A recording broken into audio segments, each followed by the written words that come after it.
The question that we want to address today is, how safe is spiritual exploration, specifically with regard to practices that are common in the New Age movement. Now, as we mentioned last time, there are several practices that are supposed to help us evolve spiritually. New Age practitioners are encouraged to do things like spirit guide communication. The spirit guides are the key to the New Age, in that the belief is that there are heavenly beings out there in the ethos. These angels, if you will, or spirit guides, are there to serve us. And as we make communication with them, they guard over us and help grant our wishes. And when I was involved in the occult, we were actually taught to chant to them, to say a series of chants to get what we wanted from them. And they were just eager and waiting to help us. And we want to hook up with these guys if we want to have a good life. Also, there is encouraged communication with the dead, consulting a medium or a fortune teller to get ideas as to how our futures may turn out, or if we want to hear from a loved one.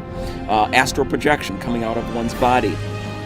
Becoming a medium ourselves and casting spells in both white or black witchcraft.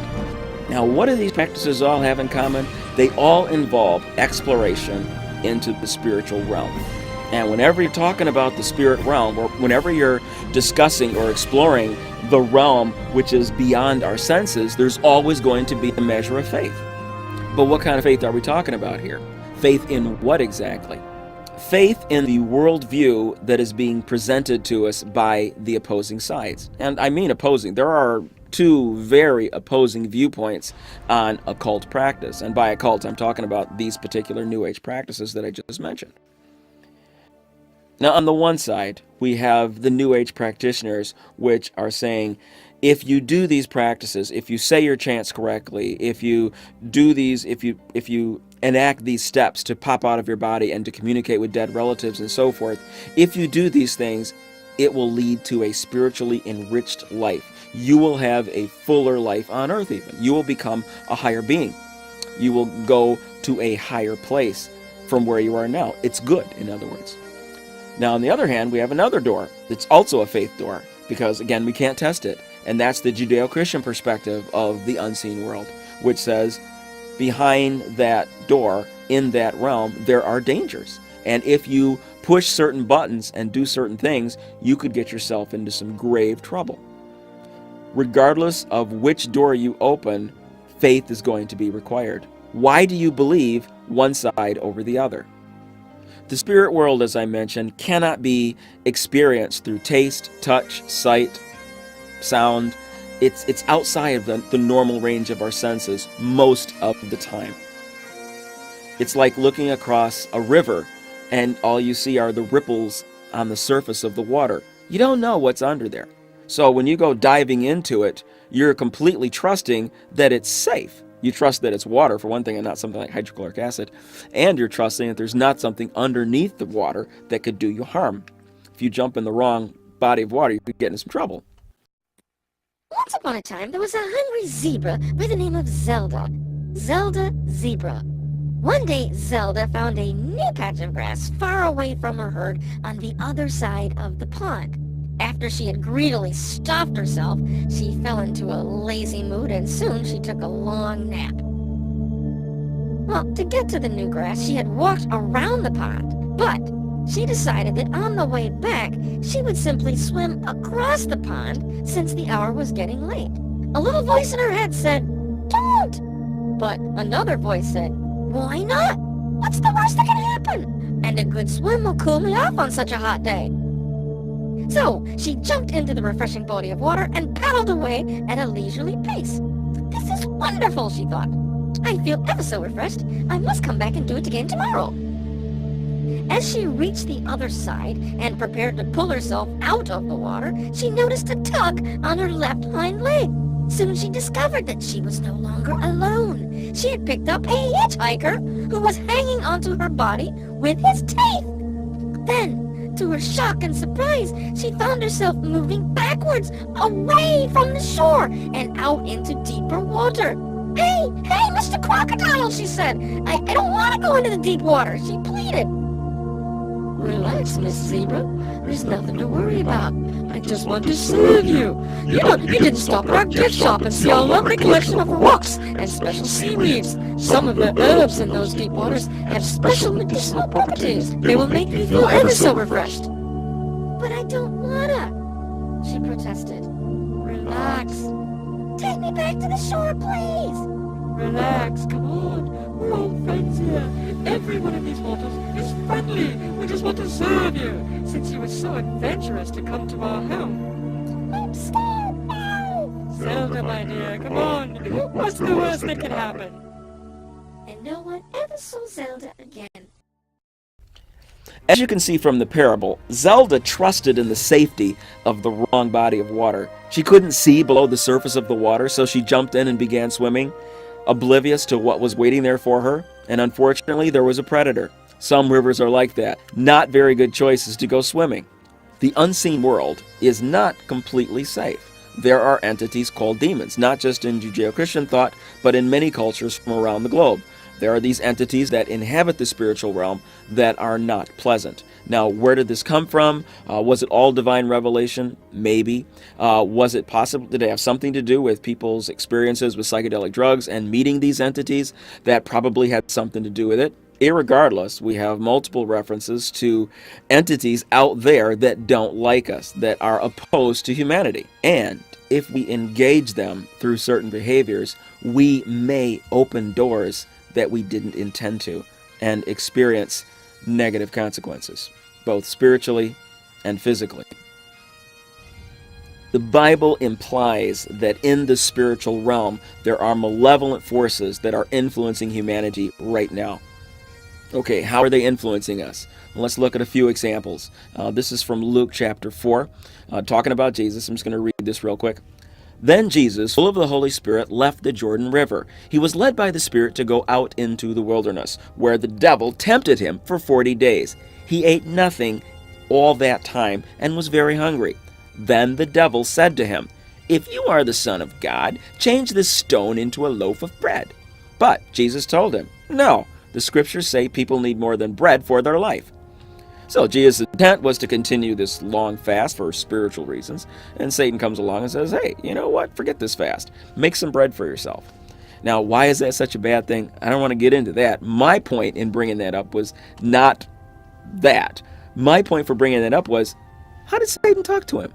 How do demons communicate with anybody? If you're hearing voices telling you to do bad things, you need some medication. All right, that's not normal. That's not normally how demons talk to folks. The overwhelming majority of Christians throughout history will tell you that when temptation comes, it comes on the inside. It comes as a thought, as an impulse. Very few people believe that Satan and his demon cohorts are communicating to us through the air. I mean, normally that's how we communicate with each other. I'm speaking right now, my vocal cords are vibrating, air is coming out, and I'm pushing those electromagnetic waves through the air, and ultimately the mechanical vibrations in the air are being picked up by your ear. That mechanical information reaches the eardrum, which narrows it down and focuses it through a series of bones, which then laser that energy into the cochlea. Now, in the cochlea, you have these little hair cells, and these hair cells are nerves. They're projections of nerves, and each hair cell is a particular size, and as you get to bigger sizes, you have lower frequencies, and so that's how we can hear different frequencies, right? When a particular frequency makes a hair cell wiggle, it sets up an action potential or an electrical, it sets off an action potential, and those action potentials are converted to electric current. That electric current is then funneled into the brain, see the picture of the brain in this picture? Okay. Notice that pink area, area 41. That's the auditory cortex. So that electrical information is shunted into the auditory cortex and perceived as sound. That's how we normally hear things. That's normal.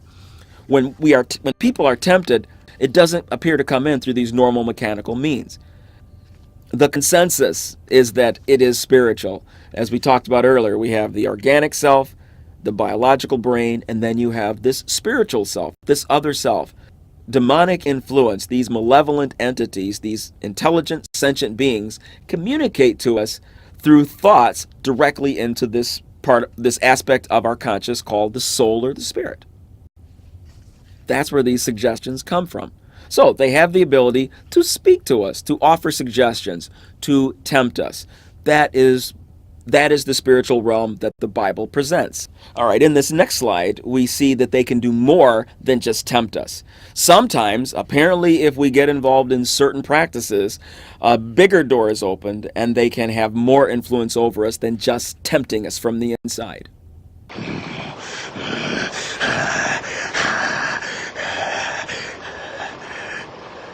Jesus, Son of the Most High God.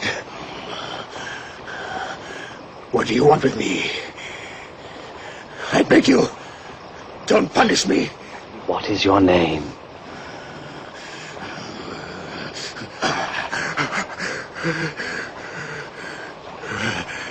Legion. Lord, we beg you, do not send us into the abyss. Let us enter into the herd of swine.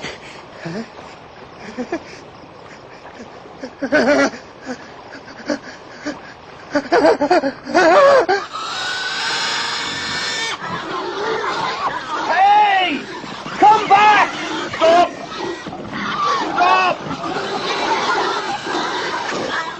And the demons went out of the man and into the pigs. Okay, in that particular clip, we see that this individual was completely controlled by the demon, or the demons, because there were multiple critters inside of this particular guy. Now, why they wanted to go in this one man and how it got there, and when they went into the pigs, did they fly out of the pigs when the pigs did drown? I don't know the answer to those questions. Nobody does. All right. The point is, they were there, that they were sentient, they could reason and think, and they had a conversation with Jesus even, okay? Demons are not impulses to do bad things. They themselves are intelligent, sentient beings. That's the picture that the Bible presents.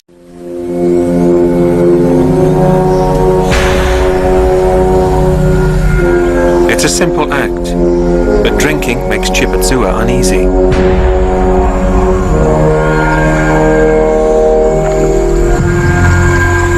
These waters belong to the crocodiles.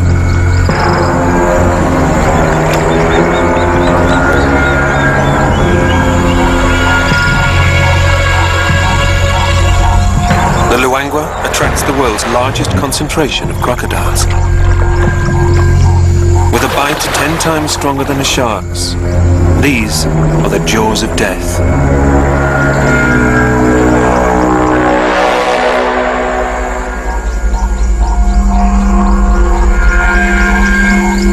Even when the crocodile is long gone, Chipatsua takes her time.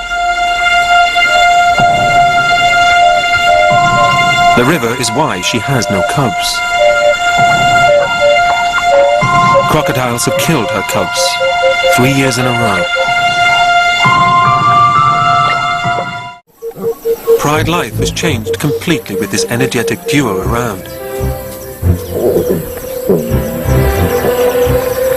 The cubs brim with energy, and now with character. Katswiri never sits still, always after the next adventure, eager to learn and experience more. Chimondo is a mama's boy.